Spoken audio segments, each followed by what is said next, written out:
Hey guys, and welcome to today's podcast. I'm your host, Jen Bjornson. So many of us feel that life is moving so fast, and yet we're the ones deciding the speed of our lives. The truth is that most of us are the ones that fill our own calendars, and we are the ones that decide how much we're doing at how often, which can also leave us to feeling behind, feeling like we need to catch up, that we watch other people doing things and we think, well, they're doing things or their kids are doing things, so now I need to get my kid into things.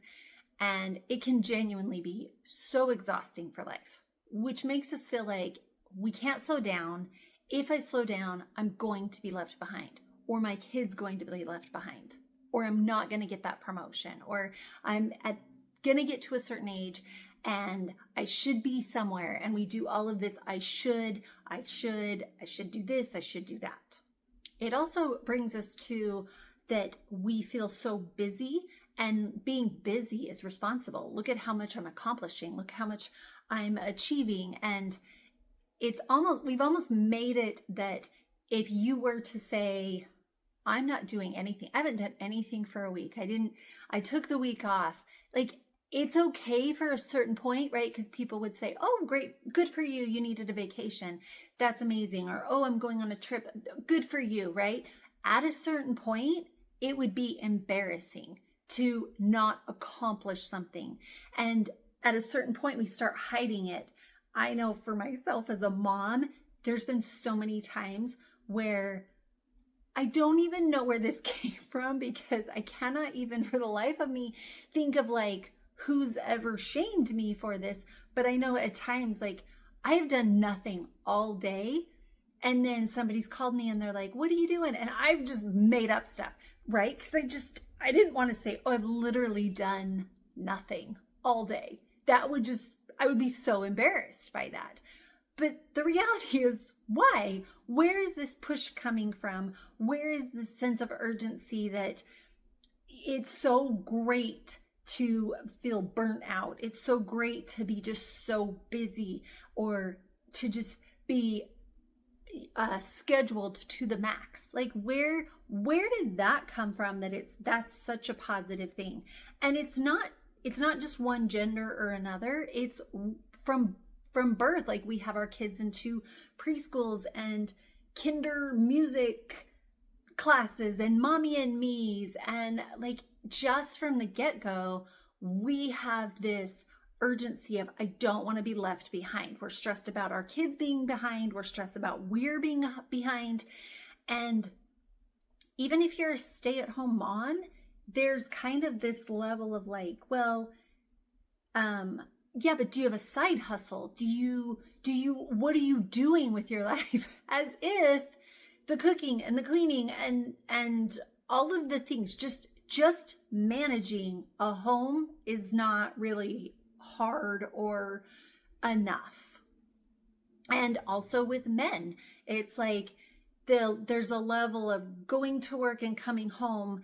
That's, well, now, like, what's your hobbies?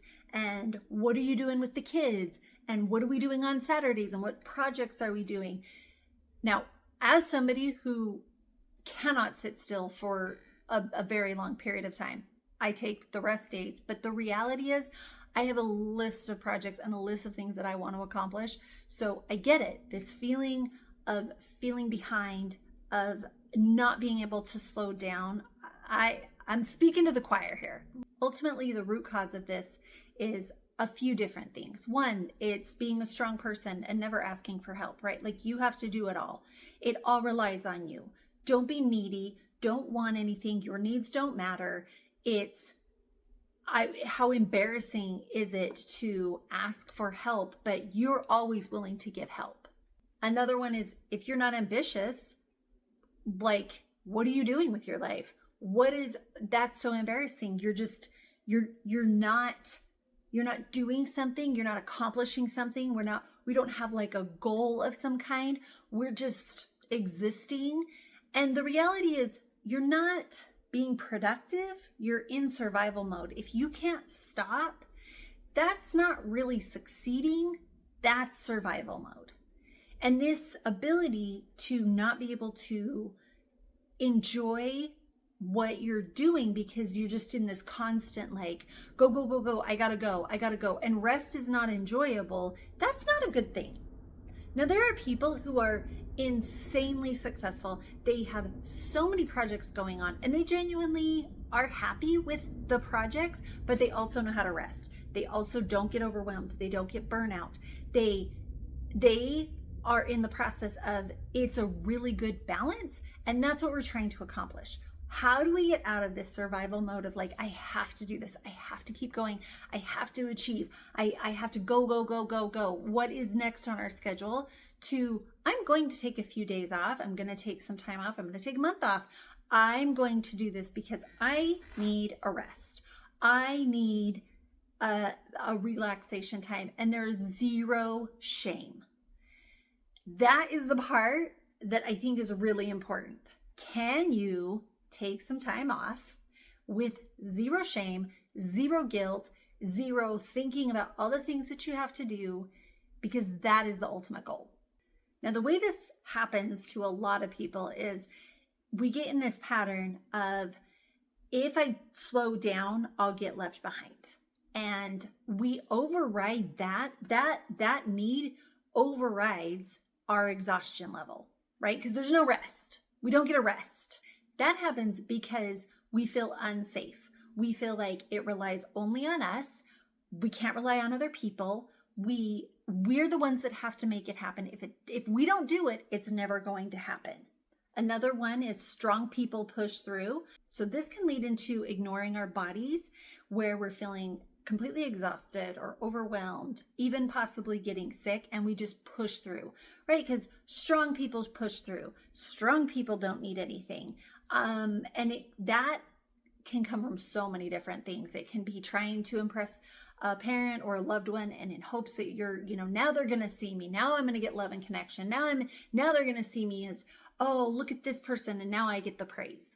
These habits can look admirable, and we often get praised for them. We often get significance from them, right? Like, you push through. You're the one that always accomplishes. You never ask for any help.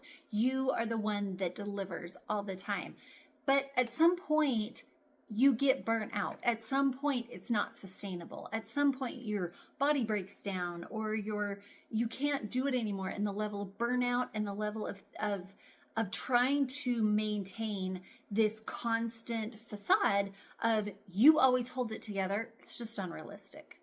And that's really hard when we live in a society that praises that. We live in a society of just be motivated and just keep pushing through. There's so many mentors and coaches who also are just like, just push through. Just, yeah, it's going to be hard, but push through. And the reality is, we're so overly pushing through that is what everybody's coaching on. That is what everybody's talking about, is when it gets hard, just push through, just ignore, don't wait, don't think about it. And it's literally what is harming us. It's making us sick. It's making us burnt out. It's making us lose our tempers. It's making us not be able to enjoy the life that we're trying to create. So what is actually being behind? What is that? Where did that come from? Like, when I think of actually being behind, and if you were to actually think about it, we all feel it, right? We all have this sense of urgency and this sense of like, I have to, and I should. Like, there's this sense of urgency, and it really is like, we're behind. I'm behind this person, or I should do this better. Or like, if you go to the gym, you're always going to see somebody who's more fit than you, so you're behind them. You go to your job, there's somebody who's always going to be more educated than you, so you're behind them. In raising children, you're going to have children who are just a savant in something, and your children are behind them. And you go to school, and you're behind. And the reality is, you're always behind because somebody is always further along from you. But the truth is, you're always ahead of somebody as well. So it's really important to not look at it comparing to other people. Now, I say that knowing full well, I am a person, I love to compare. And let me explain what I mean by this. I love to look at certain things, and when I find somebody who has something that I want, it only makes sense to go, how did they get that?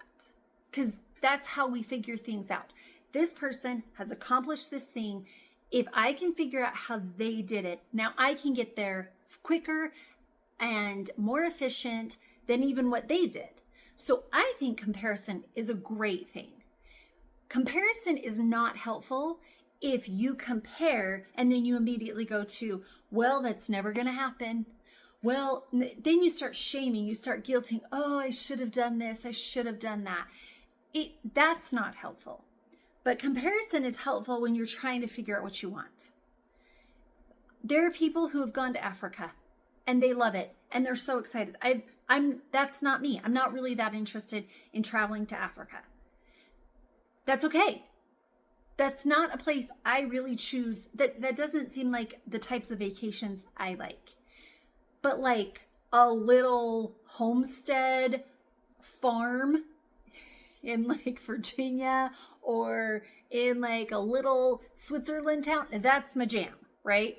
Other people could care less about going to see a bunch of Highland cows in another country.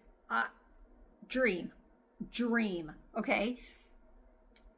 And that's even saying I have Highland cows across the field that I can see every day. I still would love it. The point is, when people talk about going to Africa, I don't feel jealousy. I don't feel, oh my gosh, I should have been there because I'm this age and I've never been to Africa. I don't feel that. Why? Because it's not a dream of mine. But when somebody talks about, oh, I went into this beautiful little whatever, and it was so cute and they had the perfect garden, I'm like just dying because now I want to do that.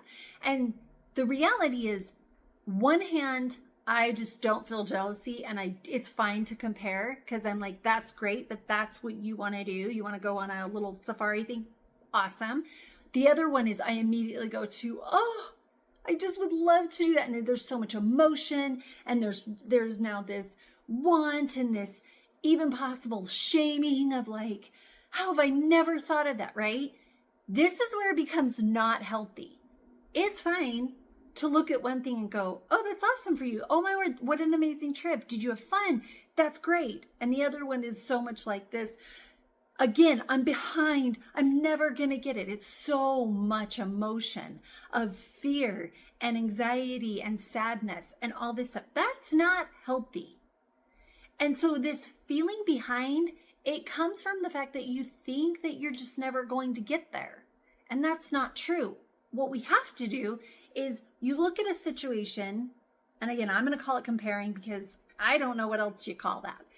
You're going to look at a situation and you're going to say, okay, I have not achieved that. Here's how that person did it. This is how much money you need. This is where you book it at. And you just start going down the list so that you can start actively choosing that into your life. That's not a crazy thing. But when we start adding emotion to it of, oh, I'm never going to, and this is not about, and oh, how would that be? And we add fear, and we add shame, and we add disgust, and we have all of this, now we're angry because you don't know where I came from, okay? That's where the behind comes from. When the reality, it is you versus you. It is you today versus the person you were yesterday. Have you moved the needle just a little bit? Because if you start comparing yourself to other people in whether you're behind or whether you're ahead, it doesn't make any sense because you're going to be behind people your entire life and you're going to be ahead of people your entire life. The only way it makes sense to have a slight comparison of what I've mentioned is if you look at that exact thing that that person has and they have achieved, and you look at it and you go, okay, how did they get it? What were the steps? 1, 2, 3, 4, 5. That's how we got there. Because I guarantee you, if you take that part and you now insert that into your life, okay, that's what I want. Great. But if you start taking their whole life, I guarantee you, you're going to start nitpicking and looking at their life and going, oh, I mean, I wanted the vacation, but I don't want their marriage. I don't want to do that as a business. So you can't take somebody's whole life. It doesn't make any sense. So if you can't do that to somebody's life that's ahead of you, why would you do that in anything? You don't want their whole life. Name one person that you want their entire life. You want their spouse, you want their children, you want their job, you want everything they've ever experienced, you want every criticism that they've had, you want all of the issues that they have, you want all their cars, you want like literally exactly what they want. I cannot think of one person that I look exactly their life and I go, I want all of that. Now, there are some people I want a lot, right? Like there are some people and I'm like, oh my gosh, they have a beautiful house. I will take some of those cars. Sure, I'll take the boat if you're willing. But I look at their spouse. No, I don't want their spouse. I don't want their children. Why? Because I love my spouse. I love my children. I love my life. So the idea of being behind, it's such a weird concept because it's such a false thing. We take one little aspect of somebody's accomplishments and now we're like, oh, I'm never gonna get that, so bag the whole thing, which is not true. It's just not true. It's one little tiny aspect and it's completely achievable. For most things, it is completely achievable. The second thing with being behind is there's no finish line.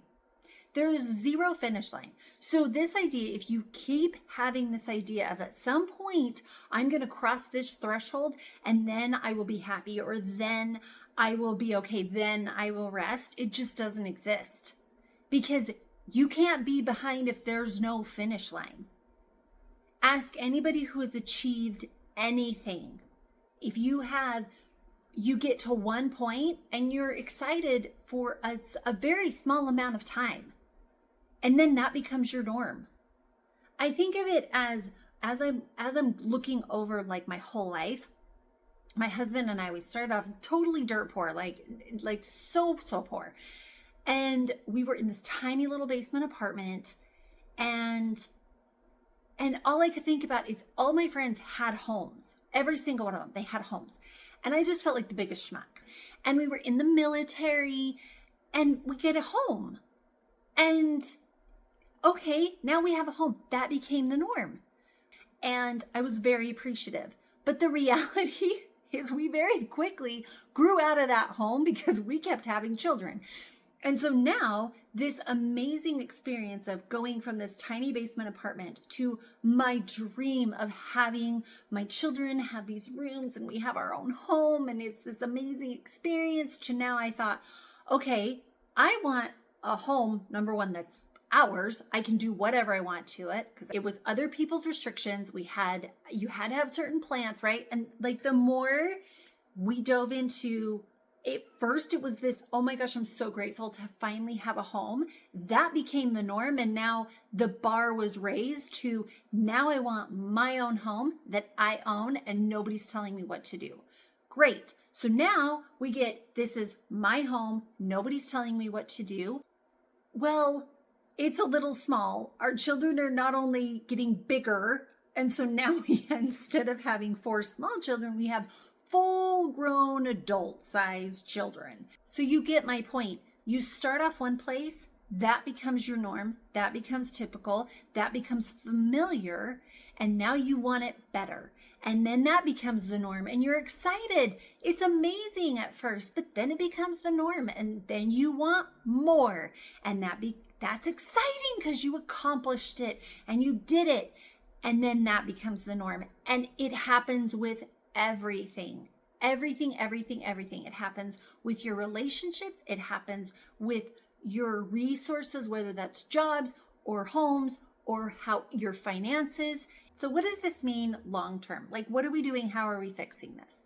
Now that we have a level of understanding of what it is that we're working on and what it is that we've all been fighting, this pattern of I have to keep pushing forward, strong, if I'm going to be a strong person and not need anybody, this feeling of behind or keep pushing forward, it's not realistic. It's just not.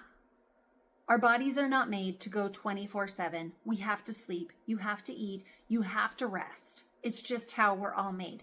And frankly, it's fine. Here's the challenge for you. We all understand that this is something that we're in a society that we all struggle with. So it's not that you can't endure. It's not that you have to rest all the time.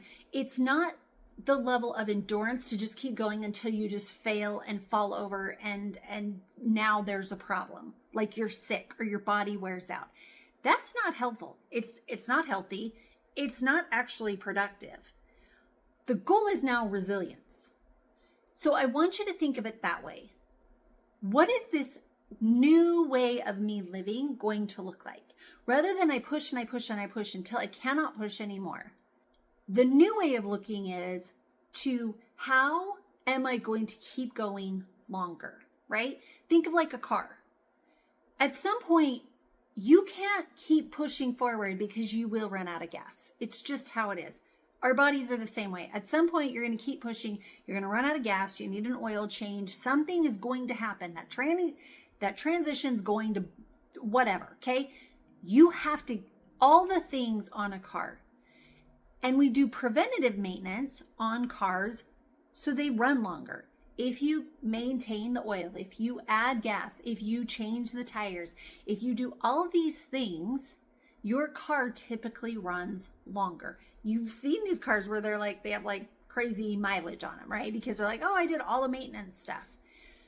That's how our bodies work. So if you do things to have a longer term effect, as an example, if you're the type of person that doesn't eat well, doesn't really exercise because you just don't have time, doesn't drink water, you just don't have time, I want you to pause just for a minute and don't worry about the idea of pushing forward or you're behind, because we've already established that's not real. That's not reality. It's not true. But what is real is, how do you keep going longer? What does that look like? If you haven't eaten today and you're running on caffeine and dreams, don't you think you would feel a lot more accomplished and get more done in that day if you'll stop and have just 2 meals a day? I'm not even talking about like stopping and having 3 meals a day. I'm just saying, like, it at the end of the day, when you've completely forgotten to eat, you haven't drunk any water, because we all get there, right? Or you've eaten like half of one of your kids' chicken nuggets. That's not a real meal. If you'll stop and you'll take care of yourself and take the supplements and drink the water, honestly, we think like we don't have enough time for that. But the reality is, if you'll do that, that takes maybe a half an hour, maybe. Okay? And there's plenty of things we can talk about all the ways that you can prepare it. But if you'll do that, it really doesn't take that much time, and you will go farther throughout the day than you would running on caffeine and hopes and dreams and maybe some chocolate. The next thing that I found myself doing that really helped is I would have this mantra, because I recognized that I was just going and going and going unconsciously. And for a while, I had to tell this to myself in order to get myself to slow down and recognize this is not a competition. Everything is fine. And so when I would wake up in the morning, a lot of people talk about, oh, we need to feel gratitude. That's true. But I don't really want to talk about gratitude. What I want to talk about is recognizing that you're doing enough. I found for myself this idea of pushing through. It was genuinely because I believed I wasn't doing enough. I needed to do more. Nothing was good enough. It didn't matter what I was doing. Nothing was good enough. And my kids were behind and they were whatever because of me, because I was the problem. And one of the things that was really helpful is to stop. And sometimes I had to set a timer or an alarm on my phone to get myself to stop and think, everything I'm doing is enough. It's enough. It's okay. And it's going to be okay. I would do this every morning before I got out of bed, and I would do this when I was going to sleep. So when I woke up, I would think, everything is enough. So whatever I got for breakfast, that's enough. It was great. I don't care if it was a bowl of cereal. It was enough. If I remembered to drink water that day, that's enough. You got water. Some days I didn't get water. So just getting some water, good job. Good job, I did it. And what I noticed is because I was praising myself, then that overwhelming burden of like, I should do this, I should do that, it started to minimize and it started to go away. So I don't know if you need to put this in your phone, set a timer, set an alarm, whatever. But the reality is you don't have to do this all day long. Just start making it a pause practice where you pause and you go, gonna be all right. Everything I'm doing is enough. It's okay. Look at all the things that I've accomplished. This is great. And this is then where you can go into gratitude. If you're already doing gratitude, add this to your gratitude. But before you do gratitude or after, definitely go into this. I'm doing enough. I did a good job today. And name the things that you actually did that are a positive. And do not add, oh, but I should have done this. Keep it really positive with all the stuff that you accomplished, that you were able to achieve in the way that you did it. If you're into journaling, then I want you to take a moment and I want you to write down, what is it that makes you feel behind? Is it a person that makes you feel behind? Is it a situation? But definitely take some time and just get those things out. So remember, you are not behind. You are exactly where you should be. You're doing a great job, and to make sure that you tell yourself that. If you would like some more support, definitely go to basictobold.com. I have a formula that you can go in and you can, I feel frustrated, or I feel angry, or I feel sad, and it will help you work it out. If you're not a journaling person, this is a great way to do it, that you can just start clicking and it will help you get rid of those emotions, and it will help you kind of figure out what it is that you're working through. Thank you so much for hanging out with me, and until next time,